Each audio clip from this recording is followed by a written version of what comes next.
وامتحنا عنه اكتر من 3 امتحانات. انتوا المحاضره اللي فاتت قلتوا يا دكتور ان الفصل الثاني اللي بيتكلم عن الصحراء الغربيه ده بيمثل شويه صعوبه، صح كده؟ طيب هنقسم ازاي الفصل الثاني في المذاكره؟ لازم نعرف ان الفصل الثاني بيتكلم عن اول اقليم من اقاليم مصر المورفولوجيه. اول اقليم من اقاليم مصر المورفولوجيه الصحراء الغربيه. وبما ان الصحراء الغربيه اكبر مساحه في مصر، الصحراء الغربيه بتمثل تلتين مساحه مصر.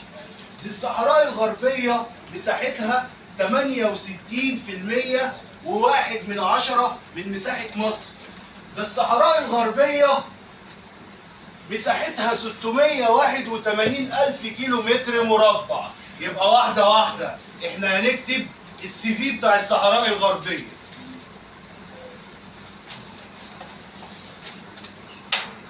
الناس تركز معايا، مش عايز حاجة تبقى صعبة بالنسبة لكم. الصحراء الغربية: 1. أكبر أقاليم مصر المورفولوجية. أكبر أقاليم إيه؟ مصر. تمام كده؟ مساحتها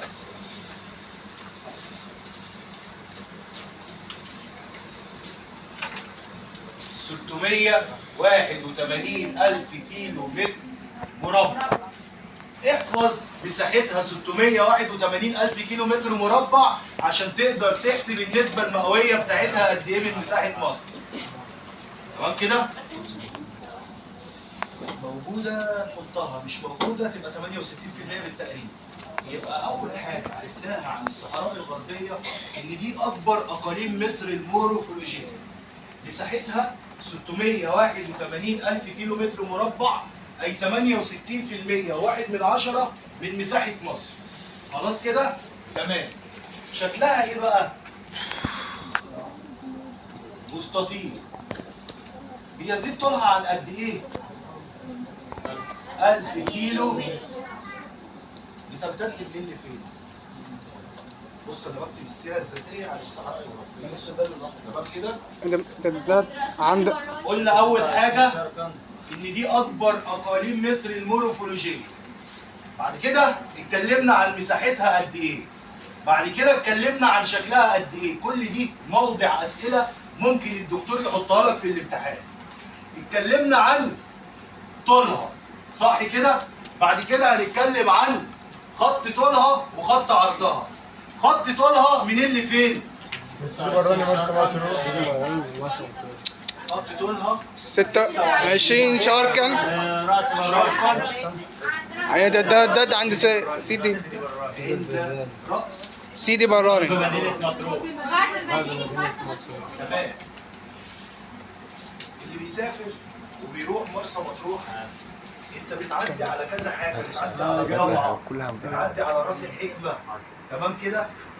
بعد مرسى مطروح هتلاقي سيدي براني. بعد سيدي براني هتلاقي السلوم بقى، اخر حدودنا الغربيه. اخر حدودنا الايه؟ الغربيه. يبقى حضرتك دلوقتي عرفت اول حاجه ان الصحراء الغربيه دي اكبر اقاليم مصر، وعرفت مساحتها قد ايه، وعرفت ان هي بتمتد بالخط طول قد ايه. طب خط عرض عند مدينة هنا مدينة يبلغ 750. عارفين ايه اللي بيبلغ 750؟ خط العرض كله، مش مدينة قنا. يبقى الخط العرض بتاعها عند مدينة مين؟ خط العرض ده كله 750 كيلو متر. كده انا ما فوتش اي حاجة غير اخر حاجة وهتيجي السنة دي في الامتحان. اعلى قمة جبلية في الصحراء الغربية جبل عوانات. جبل 1907 متر. طوله 1907 متر. 1907 متر. أنا المعلومات دي هيجي منها أسئلة في الامتحان. الامتحان اللي هتمتحنه في الجامعة. وزي المعلومات اللي اديتها لك في موقع مصر الجغرافي والفلكي والحدود السياسية وهتيجي منها في الامتحان. فالناس محتاجين حاجه، انا وانا بذاكر بقسم الصحراء الغربيه لكده، وانا بذاكر بقسمها لكده. اول حاجه السي في بتاعها، اكبر اقاليم مصر مساحتها قد ايه، خط طولها قد ايه، خط عرضها قد ايه. اشهر حاجه فيها جبل العوينات اللي هو بيمثل اعلى قمه جبليه في الصحراء الايه؟ وهتاخد برضه يوم السبت اعلى قمه في الصحراء الشرقيه جبل الشاي، وهتعرف ان طوله 2184 متر. فانت بتاخد معايا المعلومات واحده واحده. فانت حضرتك كل اللي تاخده تذاكره، عشان الامتحان الجاي 40 سؤال عن الفصل الاول والثاني. الناس معايا؟ تمام. شفتوا احنا بنذاكر هنقسمها ازاي؟ محدش يقول لي صعب. خلاص. مش هخرج من المحاضرة كمل. إلا لما تكون الناس كلها فين. وقفوها خالص. خلاص كده؟ كل محاضرة هيبقى مدتها طويلة زي ما انتوا عايزين. ماشي؟ عايزكم تحسوا ان انتوا خلاص داخلين بإذن الله الجامعة. ماشي كده يا جماعة؟ طيب. الناس كلها معلش تعمل تليفوناتها سايلنت. تستحملني نص ساعة بس.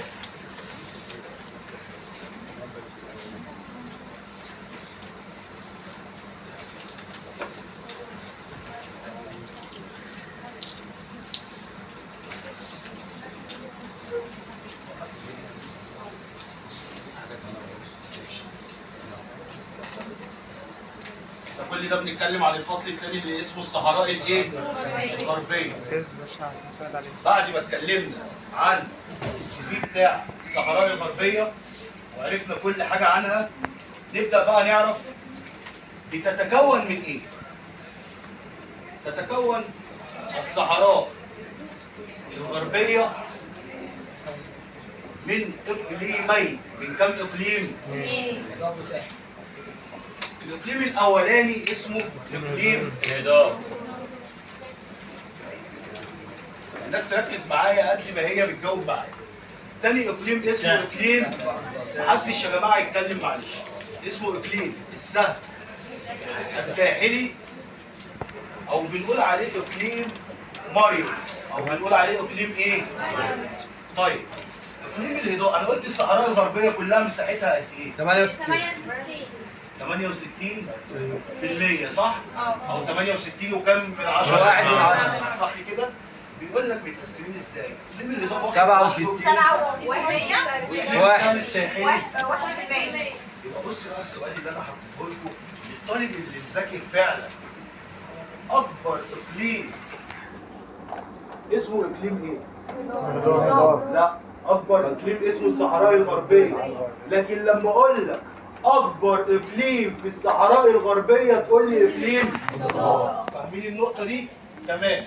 يبقى اكبر اقليم اسمه اقليم الصحراء الغربيه.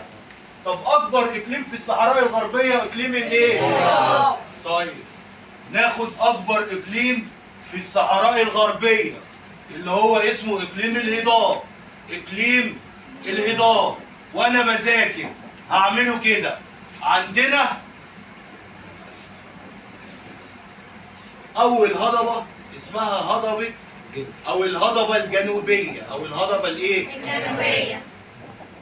والدكتور بيحب يجيب اسمها كده ويجيب اسمها هضبه الجلف الكبير. هضبه الجلف الكبير. لو جالك في الامتحان هضبه جنوبيه هي هضبه الجلف، ولو جالك هضبه الجلف الكبير يبقى هي الهضبه الايه؟ الدكتور عايز يعرف انت عارفها بالاسمين ولا عارف باسم واحد. تمام كده؟ طيب يبقى اول هضبه عندنا الهضبه اسمها الهضبه الايه؟ الكبير. تاني هضبه اسمها الهضبه الوسطى او الجيريه الايسونيه. تمام كده؟ تاني هضبه اسمها هضبه ايه؟ اسمها الهضبه الشماليه. تالت هضبه اسمها الهضبه الشمالية. او بنقول عليها هضبه مرمريكا، او بنقول عليها هضبه ايه؟ مرمريكا. عايزك تعرف ان هضبه مرمريكا شكلها شكل مثلث. يبقى انا خدت كده كام شكل؟ مصر والصحراء الغربيه وايه تاني؟ وهضبة مرمريكا او الهضبة الشمالية. تمام كده؟ طيب نسيت اقول لكم حاجة كله اتلخبط فيها النهارده والدكتور بيحب يجيبها في الامتحان. الاقليم الهضاب يتكون من ثلاث هضاب عرضية الامتداد. جبتها لك في الامتحان وقلت لك طولية الامتداد وكله عملها صح. ركز. وزي ما قلت لكم في فرق ما بين اكبر اقاليم وفي فرق ما بين اكبر اقليم في الصحراء الايه؟ الغربية. تتكون او يتكون اقليم الهضاب من ثلاث هضاب عرضية الايه؟ الامتداد. واحد هضبة الجلف الكبير او الهضبة الجنوبية. اثنين الهضبة الوسطى او الهضبة الجيرية الايسونية.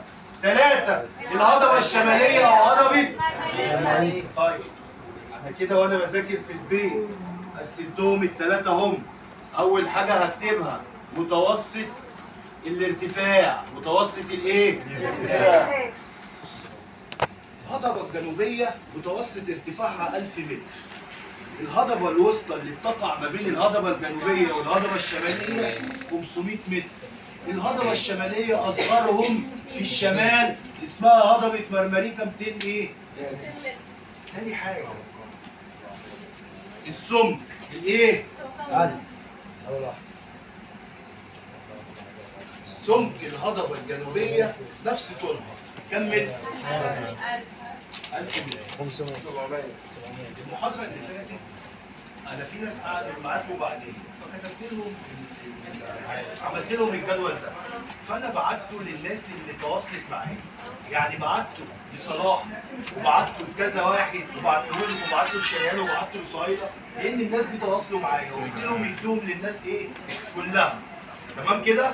طيب هنا الهضبة الوسطى لا مش 400 700 هضبة مرمريكا.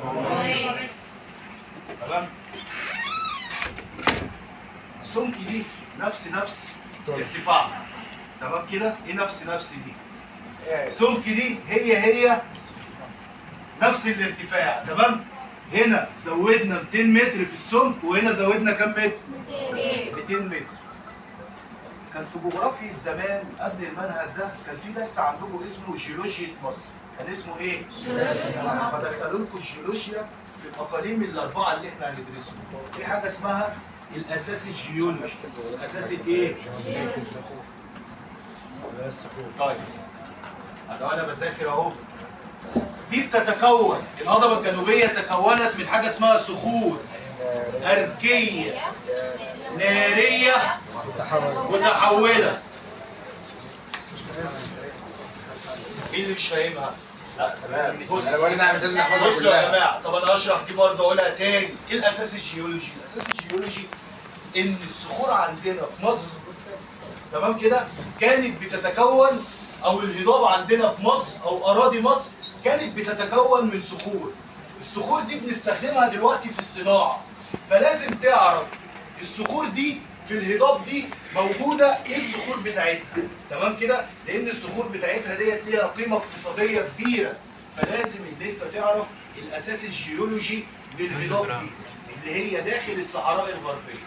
طيب أنا بقول إن الأساس الجيولوجي للهضبة الجنوبية تكونت من صخور أركية نارية متحولة. طب هنا الهضبة الوسطى من اسمها تكونت من صخور جيرية أي سونية. طب هنا دي اسمها الهضبة الشمالية أو هضبة مرمريكا أو الهضبة الجيرية الميوسينية، يعني تكونت من جير برضو وميسوني أو رمال وإيه؟ وتين محترمين. طيب بصوا بقى آخر حاجة في الحتة دي الهضبة الجنوبية. بص بقى آخر حاجة أهو، أنا كتبت أهم حاجة فيها أهو.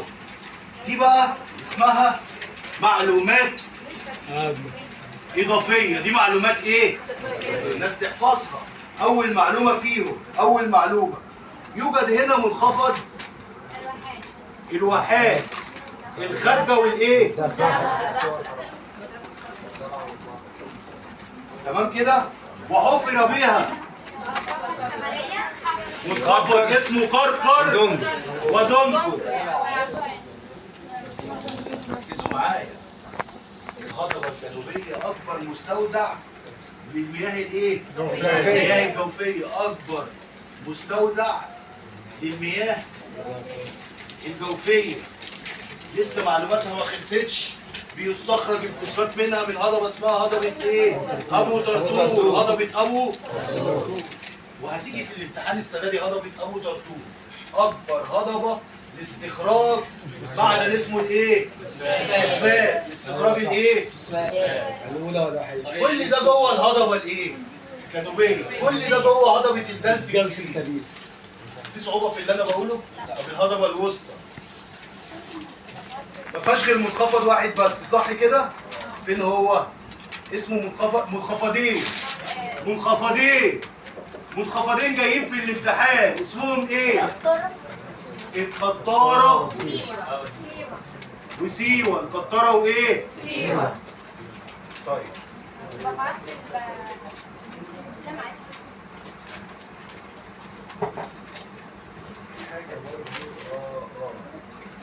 في السي في بتاع الصحراء الغربيه نسيت اقول لكم ان بيقل اتساعها فين. سؤال هيجي في الامتحان. مين اللي عارفه؟ لا ممتازه. عند فين؟ يقل اتساع الصحراء الغربيه